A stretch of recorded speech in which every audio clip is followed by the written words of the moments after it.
अस्सलामु अलैकुम वरहमतुल्लाहि वबरकातुहू। Student this is sir Saqib.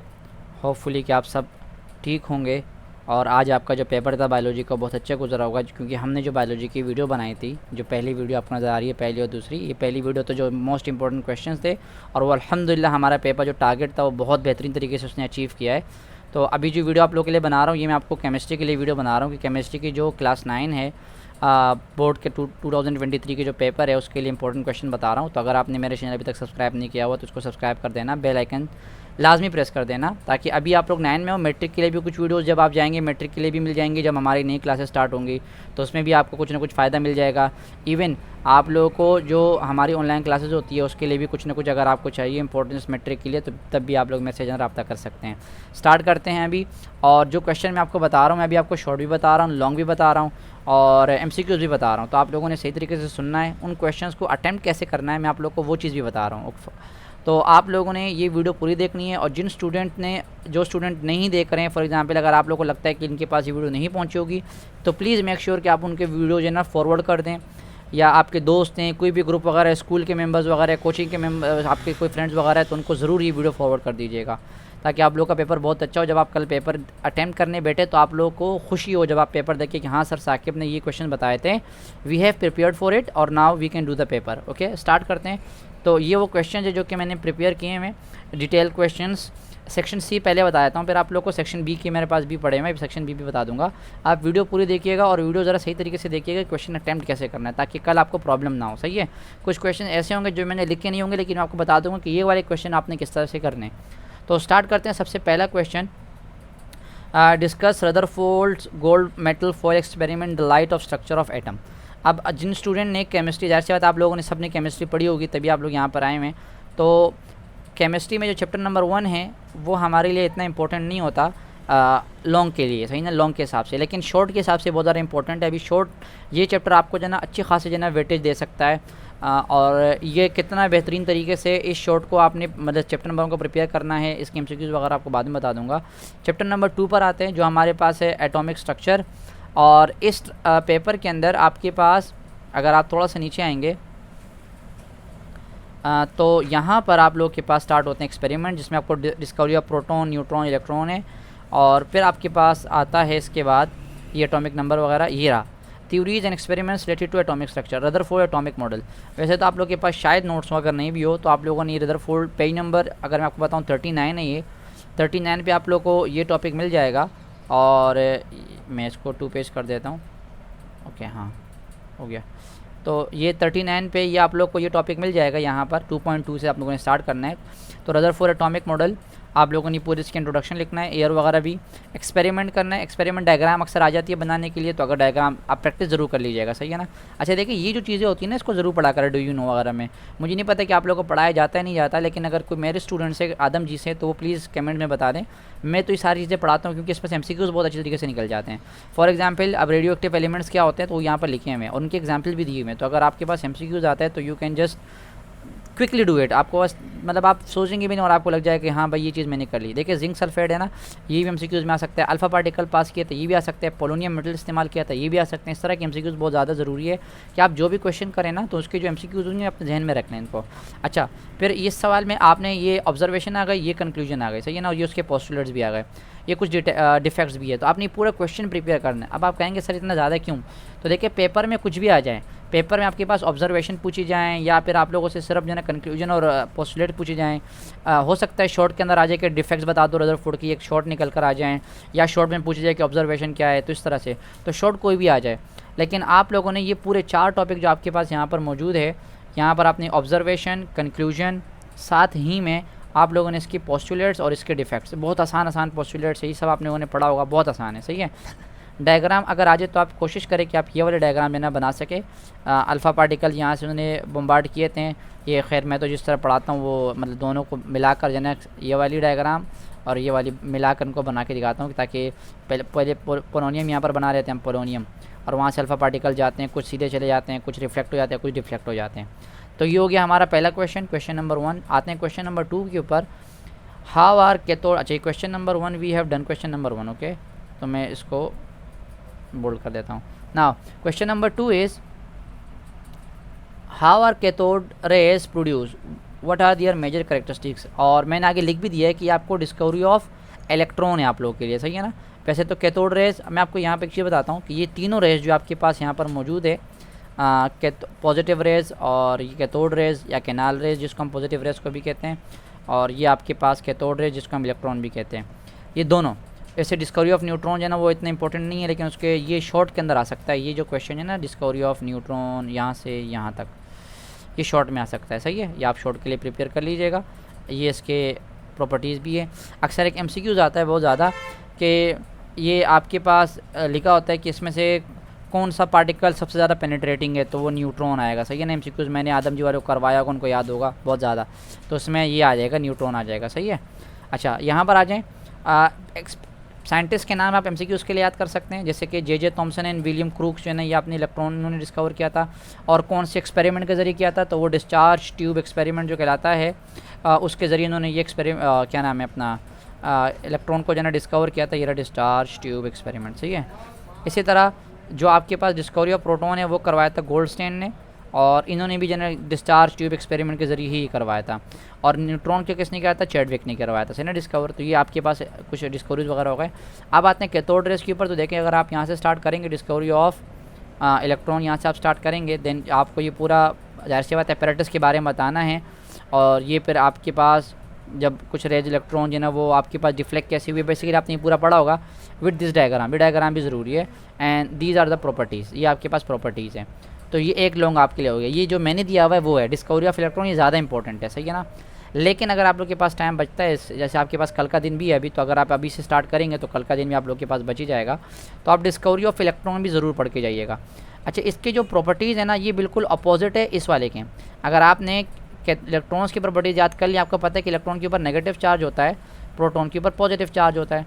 तो इलेक्ट्रॉन के जो प्रॉपर्टीज़ होंगे वो पॉजिटिव होंगे। जैसे फॉर एग्जांपल ये एनोड की तरफ जाता है, ये कैथोड की तरफ जाता है। तो इसी तरह जो है ना ये बहुत ज़्यादा सिमिलर प्रॉपर्टीज़ होंगी। अगर आप देखेंगे ना सर, मतलब अपोजिट में होंगे, प्रॉपर्टीज सेम होंगे। अगर आपने वो याद किया हुआ है तो यहाँ पर आपको एक चीज़ चेंज करके आपको कैनाल रेस की भी जो है प्रॉपर्टीज़ मिल जाएंगी, सही है। तो ये डिस्कवरी ऑफ प्रोटॉन भी आप लोगों का हो गया। डिस्कवरी ऑफ न्यूट्रॉन मैंने बता दिया, शॉर्ट के अंदर आएगा। तो यहाँ पर आपको मैंने 2-3 शॉर्ट भी बता दिए हैं, क्योंकि कोई प्रॉपर्टीज़ भी आ सकता है, सिंपल भी आ सकता है कि प्रॉपर्टीज़ ऑफ कैनाल रेस भी बता दो, प्रॉपर्टीज़ भी आ सकता है कि कैथोड रेस के बता दो। तो कोई भी शॉर्ट आ सकता है, जो लॉन्ग में बता रहा हूँ उसमें से शॉर्ट भी निकलेंगे आप लोगों के, सही है। अच्छा जनाब, नेक्स्ट ये हो गया हमारा क्वेश्चन नंबर 2। एक मिनट,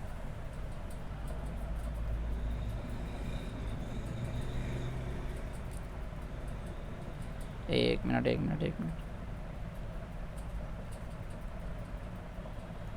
सही है। अब आते हैं तीसरे क्वेश्चन के ऊपर। Describe in detail the long form of periodic table, discuss in group detail groups in periodic table. देखें, या तो ग्रुप का अलग से क्वेश्चन आ जाएगा। अच्छा, ये आते हैं हम डायरेक्ट चैप्टर नंबर 3 के ऊपर। अच्छा जनाब, यहाँ पर हम आ गए, ये रहा।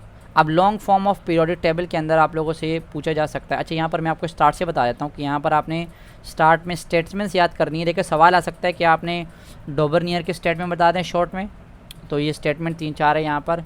लॉ ऑफ ऑक्टेव जो कि न्यूलैंड ने किया था, उसके स्टेटमेंट बता दें, इसका भी आ सकता है। और फिर लोथरमियर, ये 3 साइंटिस्ट यहाँ पर दिए हुए हैं।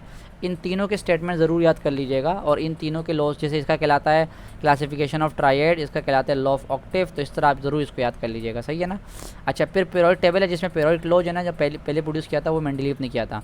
इसका जो है ना यहाँ से लेकर यहाँ तक आ गया। फिर मॉडर्न पीरियोडिक टेबल था जो कि मोज़ेले ने प्रोड्यूस किया था। अक्सर स्टूडेंट यहाँ पर कन्फ्यूज़ होते हैं। देखें, नंबर 1 आ गया डोबरनियर, नंबर 2 आ गया आप लोग के पास न्यूलैंड, नंबर 3 आ गया लोथरमियर, नंबर 4 आ गया मेंडलीफ, सही है। फिर मेंडलीफ की ही पीरियोडिक टेबल को मॉडर्न पीरियोडिक टेबल बनाया किसने, मोज़ेले ने। और उसका जो आपके पास फिजिकल एंड केमिकल प्रॉपर्टीज़, आपको पता है एक लफ्ज़ का सिर्फ फ़र्क है कि इसमें एटॉमिक वेट आएगा और इसमें एटॉमिक नंबर आ जाएगा, दैट्स इट। और कोई भी फ़र्क नहीं है, सेम टू सेम है। तो ये हो गया। उसके 7 रोज़ और 8 कॉलम थे मोज़ेले मॉडर्न पीरियोडिक टेबल के अंदर। अच्छा, यहाँ पर आते हैं आपके पास, यहाँ से स्टार्ट होते हैं। मैंने अपने स्टूडेंट्स को, जो मेरे स्टूडेंट्स उनको मैंने पूरा पीरियोडिक टेबल याद करवाया है कि उनको तकरीबन मेरे ख्याल में 40 या 45 से ज़्यादा एलिमेंट्स याद है। मतलब ये जो पूरे वाले स्टार्ट किया ना, ये वाले ऑलमोस्ट ये वाले, ये सारे उनको याद हैं।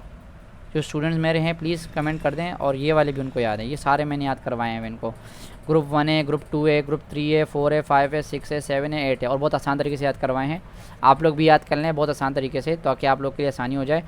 नेट पे जाके सर्च करें, हीला ने की रब से फरियाद, बेटा मांगे कार स्कूटर, बाप राज़ी, भाई अली गए इंडिया थाईलैंड, सीसी गई सिंध पंजाब, नो प्रॉब्लम आसिफ साहब बेस्ट ऑफ लक, ओ सी टीपू, फिर कल बाहर आई आत्मा, ही ने और कराई एक्सरे। तो इस तरह ये दोबारा बार बार देखें ये वीडियो, ताकि आपको चीज़ याद हो जाए। तो इसको याद कर लीजिएगा इस तरह से एलिमेंट्स के नाम, ताकि आपको जब आप पीरियोडिक टेबल अब आप लिखने बैठे ना तो आप लोगों के पास आसानी हो जाए।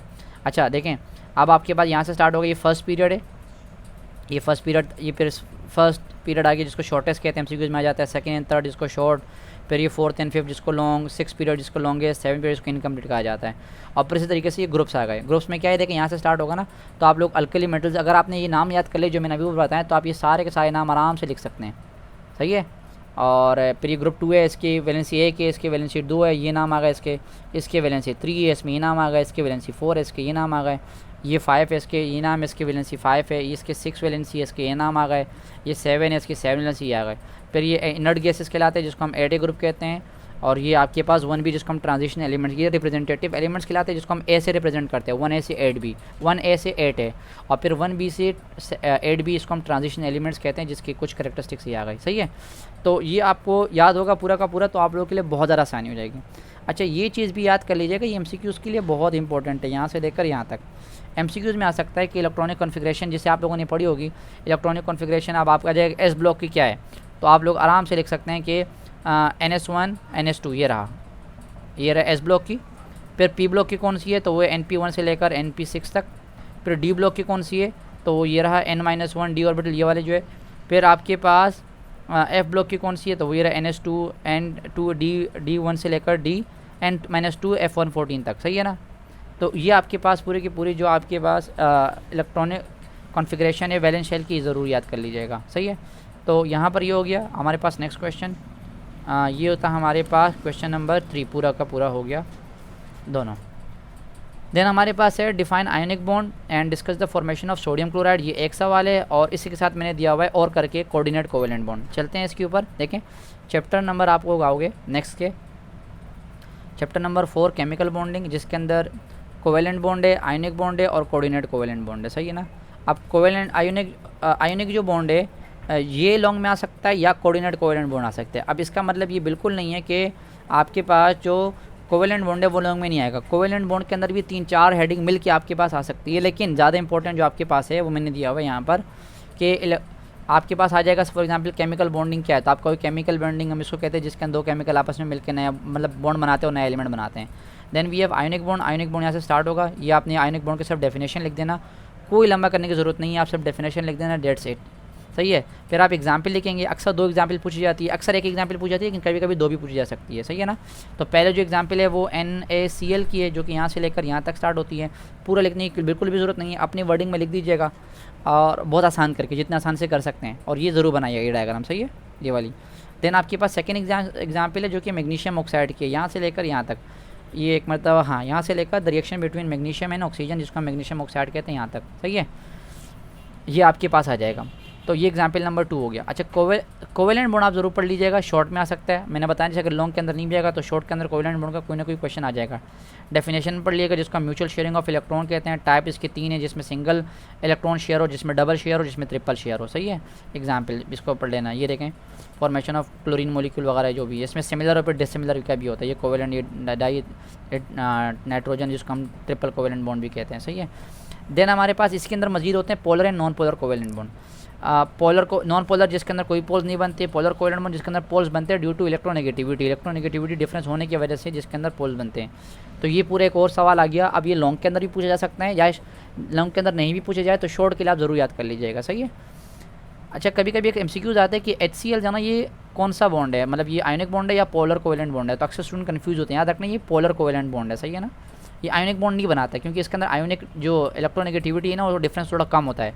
अगर वो इलेक्ट्रोनेगेटिविटी का डिफरेंस ज़्यादा हो गया तो फिर ये आयोनिक बॉन्ड बनाएगा, मोर देन अगर 1.7 हो गया तो तब ये बनाएगा आयोनिक। वरना अब ये आयोनिक अगर इससे देखो यहाँ पर लिखा हुआ भी अगर 1.7 से इलेक्ट्रोनेगेटिविटी ज़्यादा होगी तब वो आयोनिक बॉन्ड बनाएगा। लेकिन अगर 1.7 से इलेक्ट्रोनेगेटिविटी कम हुई तब वो आयोनिक बॉन्ड नहीं बनाएगा, तब वो कोवेलेंट बॉन्ड बनाएगा। सही है, पोलर कोवेलेंट बॉन्ड बनाएगा, क्योंकि थोड़े बहुत खींचते हैं इलेक्ट्रॉन को लेकिन ज़्यादा नहीं। लेकिन अगर बहुत कम होगी तो फिर वो नॉन पोलर कोवेलेंट बॉन्ड, जैसे इन दोनों की बिल्कुल सेम टू सेम होगी तो ये लोग बिल्कुल ही खींचेंगे नहीं, इलेक्ट्रॉन अपनी जगह पर रहेंगे, तो ये बिल्कुल किसी भी किस्म का पोलर या नॉन पोलर बॉन्ड नहीं बनाएगा।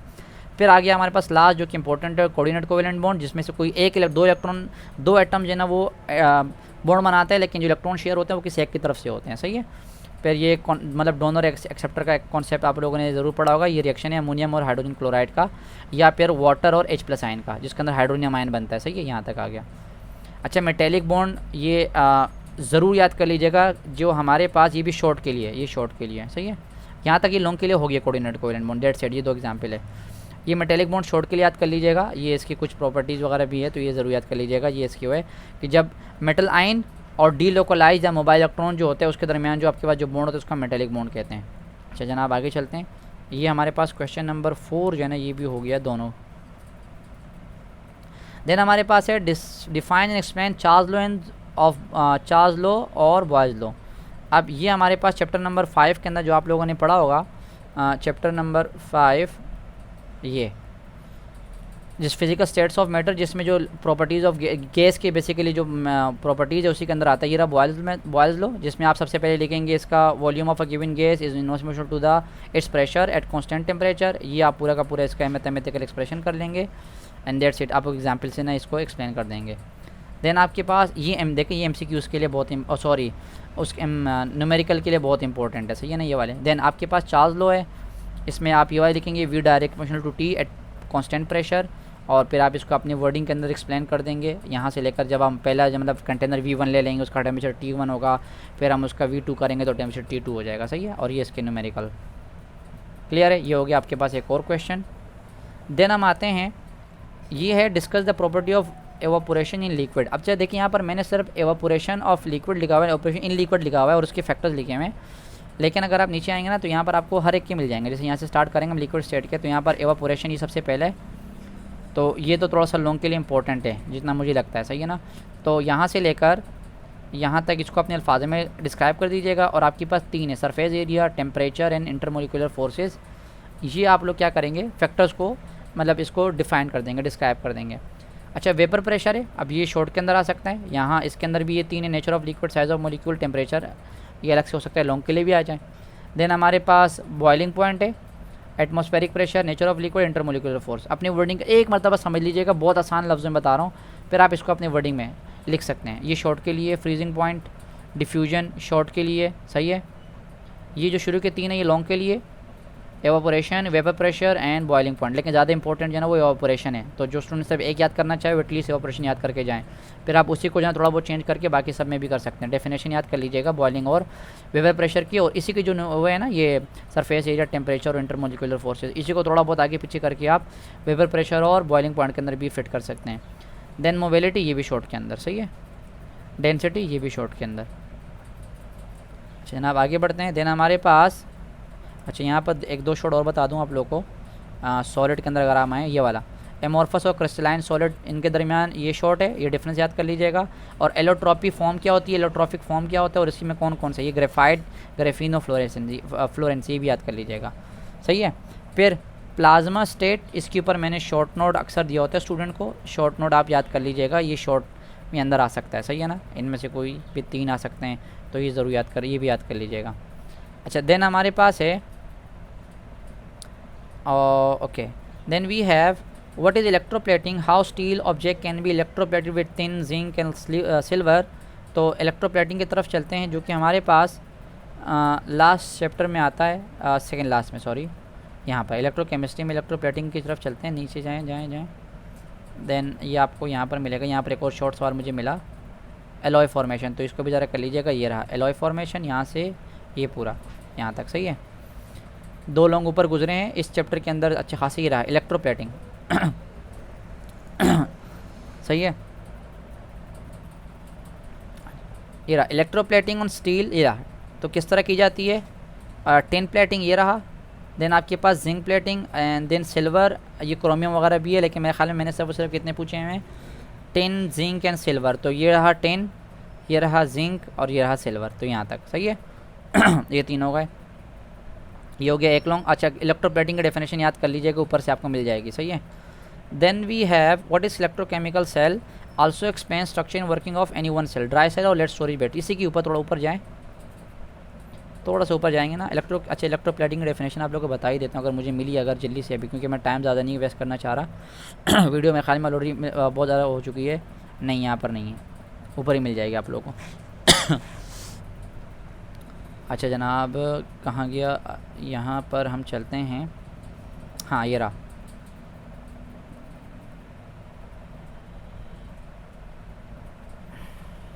सवाल क्या था, व्हाट इज़ इलेक्ट्रोकेमिकल सेल। आप लिखेंगे इलेक्ट्रोकेमिकल सेल क्या होता है। इलेक्ट्रोकेमिकल सेल वो सेल होते हैं जिसके अंदर, ये आगे यहाँ पर मैंने इलेक्ट्रोकेमिकल सेल, ये रहा इलेक्ट्रोलाइटिक सेल जिसको हम कहते हैं।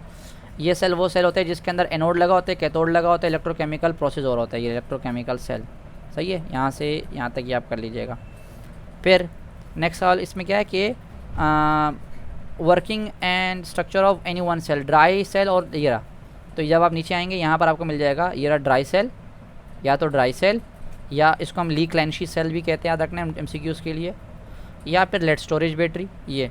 और इसमें डायग्राम बनानी है दोनों के अंदर। तो ये एक और सवाल हो गया आप लोगों का, सही है, ये वाला क्वेश्चन नंबर 7 का और भी हो गया। देन हमारे पास फराडे के 2 लॉ है, फर्स्ट एंड सेकंड लॉ दोनों दिए हुए मैंने। एक भी दे सकता था लेकिन अक्सर पेपर में फिर शॉर्ट में पूछा जाता है, तो मैंने कहा दोनों ही दे दें। तो ये रहा फराडे लॉ ऑफ इलेक्ट्रोलिसिस। आप इसमें लिख देंगे कि वो भाई फराडे जो है वो क्वांटिटेटिव रिलेशनशिप मालूम करना चाह रहा था। तो ये फर्स्ट लॉ है, यहाँ से लेकर यहाँ तक ये फर्स्ट लॉ है, एंड देन ये सेकंड लॉ है, यहाँ से लेकर यहाँ तक, सही है। दैट्स इट, यहाँ तक, सॉरी ये एग्जाम्पल दी हुई है, यहाँ तक आ गई, ये आपके पास सेकंड लॉ आ गया, डन हो गया। Then we have question number 8 भी हो गया आपके पास। Then we have last topic, what is corrosion, describe 4 methods. ये इसी पर थोड़ा सा आगे पीछे जाएंगे ना, यहीं पर कहीं लिखा हुआ है, कहाँ गया, ओके। अच्छा, यहाँ पर शॉर्ट एक और बता दूँ, ऑक्सीडेशन और रिडक्शन, ये पूरा टॉपिक याद करके जाएगा ये वाला। तो आप इससे ऑक्सीडेशन रिडक्शन के 4 डिफरेंसेज जाए, या फिर कोई भी आपके पास MCQs आ जाए या कोई भी, तो आप इसमें से, इस बॉक्स में से 146 पेज पर जो 7.1 बना हुआ है, इसमें से आप पूरा क्वेश्चन कर सकते हैं। देन वी हैव, मैंने बताया था कोरूजन, ये रहा पेज नंबर, ये थोड़ा सा क्लियर हो जाए, 153। कोरूजन क्या है, और ये रहा, और इसकी प्रिवेंशन कैसे की जा सकती है, ये रहा, alloying metallic coating, cathodic protection, and then coating with paint, यहाँ तक। तो ये एक और लॉन्ग हो गया। तो ये सारे आपके लॉन्ग हो गए। आई होप कि ये सारे के सारे लॉन्ग आप लोगों को समझ में आ गए होंगे। दोबारा वीडियो देख लीजिएगा, कोई मसला नहीं, अगर समझ में नहीं आया हो, फिर भी कोई प्रॉब्लम हो तो आप प्लीज़ कमेंट कर दीजिएगा, सही है। देन हम आते हैं शॉर्ट के ऊपर। अच्छा, MCQ उसके लिए बता रहा हूँ जल्दी से, आदम जी की वेबसाइट पर जाइएगा, यहाँ पर आप लिखिएगा आदम जी, ये लिंक बल्कि मैं जो ना आपके पास उसमें शेयर भी कर दूँगा नीचे कमेंट बॉक्स के अंदर। और ये जो क्वेश्चन होंगे ना, ये क्वेश्चन का लिंक भी जो ना आपको कमेंट बॉक्स में मिल जाएगा, या फिर मैं पोस्ट पे जो ना पोस्ट कर दूंगा अपने चैनल के ऊपर, तो आप वहाँ से भी डाउनलोड कर सकते हैं जितने भी क्वेश्चन है, सही है। इसी तरीके से सेम टू सेम ये वाली लिंक आपको मिल जाएगा मेरे डिस्क्रिप्शन में से। यहाँ पर एक आदम जी की नोट्स है, इसमें सारे के सारे चैप्टर दिए हुए हैं, और आप किसी भी चैप्टर के नोट्स भी निकाल सकते हैं, इवन आप MCQs भी निकाल सकते हैं। जैसे फंडामेंटल ऑफ केमिस्ट्री है, यहाँ पर मैं आ गया मल्टीपल चॉइस क्वेश्चन के अंदर, ये मैंने अपने स्टूडेंट को सारे करवाए हुए, तो किसी भी किस्म के MCQs आएगा तो आपको कोई प्रॉब्लम नहीं होगी। ये page number 1, page number 2, page number 3, page number 4, अगर आप इस तरह सारे याद कर लेंगे, कुछ थोड़े बहुत गलत होंगे तो वह ज़रा देख लीजिएगा, और आपका पूरा पेपर MCQ जो है ना अल्हम्दुलिल्लाह हो जाएगा, सही है। ये होंगे कुछ मुश्किल से, मतलब आपको आज ही हो जाएगा, अगर आज आप पढ़ेंगे तो आपका हो जाएगा आज सारे के सारे चैप्टर्स। देन आते हैं हम शॉर्ट क्वेश्चन के ऊपर। शॉर्ट क्वेश्चन याद रखना, चैप्टर नंबर 1 जो आपके लिए ना, मैं शॉर्ट क्वेश्चन स्टूडेंट को अक्सर बताता हूँ कि आप शॉर्ट क्वेश्चन में कोशिश कीजिए कि आप न्यूमेरिकल अटैम्प्ट करें। अब न्यूमेरिकल आप लोगों ने प्रैक्टिस की होगी, अगर नहीं की होगी, अगर आपको कोई न्यूमेरिकल की ना प्रॉब्लम है, then you can ask me in the comment box, मैं एक अलग से वीडियो बना दूंगा कल तक आप लोगों के लिए। तो आप लोग मेरे इसमें जब आएंगे ना चैप्टर नंबर 1 में, जब नीचे आएंगे तो केमिस्ट्री की डेफिनेशन और इसकी जो ब्रांचेज है ये तो अक्सर आई जाती है। देन आपके पास डेफिनेशन है बेसिक, ये आपने वैसे जन आप याद की होगी कि मैटर क्या है, एटम क्या है, एलिमेंट क्या है, कब से पढ़ते हैं, मिक्सचर क्या है, कंपाउंड क्या है, सब आपको याद है। यहाँ से हम न्यूमेरिकल स्टार्ट करते हैं। न्यूमेरिकल आपको सारा बताता हूँ, लेकिन ये जो न्यूमेरिकल्स है, जो गैस लॉ मैंने आपको बताया था, Boyle's law, Charles law, chapter number 5, then ये जो 3 है मोल, ये चैप्टर नंबर अभी जो 1 है इसके अंदर मिल जाएगा। Molarity chapter number I guess आपको चैप्टर नंबर 7 जो सोल्यूशन वाला चैप्टर है वहाँ पे मिल जाएगा। बैलेंस द केमिकल इक्वेशन आप लोगों को पता है कौन से चैप्टर है, चैप्टर नंबर 1 के अंदर ही दिया हुआ है। मोल पार्टिकल कैलकुलेशन और मोल पार्टिकल कैलकुलेशन, ये भी चैप्टर नंबर 1 के अंदर ही आपको मिल जाएगा। Electronic configuration I guess chapter number 3 के अंदर है। अगर आपको इलेक्ट्रॉनिक कॉन्फ़िगरेशन के अंदर कोई प्रॉब्लम हो, you can comment down below, please comment कर दीजिएगा ताकि मुझे पता चल जाए अगर मैं वीडियो बना रहा हूँ तो उसके स्टूडेंट देखेंगे भी। तो मैं आपको ये सारे न्यूमेरिकल जितने भी है ना इनको मैं अच्छे से वीडियो बना के एक्सप्लेन कर दूँगा, लेकिन तब तक सब्सक्राइब भी कर लेना और कमेंट भी कर देना, तब जाके मैं वीडियो बनाऊँगा। वरना अगर मुझे लगे कि भाई 1-2 स्टूडेंट देखेंगे तो फिर फ़ायदा क्या, मैं इतनी मेहनत करके वीडियो बना रहा हूँ। सही है, तो ये पूरा आपका हो गया चैप्टर नंबर 1 न्यूमेरिकल के लिए। प्लीज़ पूरा का पूरा देख लीजिएगा। न्यूमेरिकल इसमें दिए हुए हैं, जितने प्रैक्टिस ही जिसमें गिवन है जो भी उसकी प्रैक्टिस कर लीजिएगा एटलीस्ट। तो आप जब जाएंगे अगर ये आपको सही समझ में आ गए होंगे तो आप न्यूमेरिकल आराम से कर सकते हैं। 3 से 4 सवाल न्यूमेरिकल में आएंगे। अगर आपको 8 सवाल करने तो 4 आपके न्यूमेरिकल में निकल जाएंगे, 2 आप शॉर्ट जब आप जितने लॉन्ग आपने याद किए हुए होंगे इसमें से 4-5 निकल जाएंगे। फिर आपके पास सिर्फ न्यूमेरिकल बचेंगे, एमसीक्यूज़ बचेंगे। एमसीक्यूज़ के लिए मैंने आदम जी की वेबसाइट बताई है। सही है, होपफुली ये पेपर आपका बहुत अच्छा जाए। ये मेरे क्वेश्चन जो दोबारा बता रहा हूँ, कोई प्रॉब्लम हो you can ask me in the comment box. मिलते हैं नेक्स्ट वीडियो के अंदर, प्लीज़ सब्सक्राइब कर लीजिएगा। कोई भी प्रॉब्लम हो you can ask me. All the best to all of you. अल्लाह हाफिज़।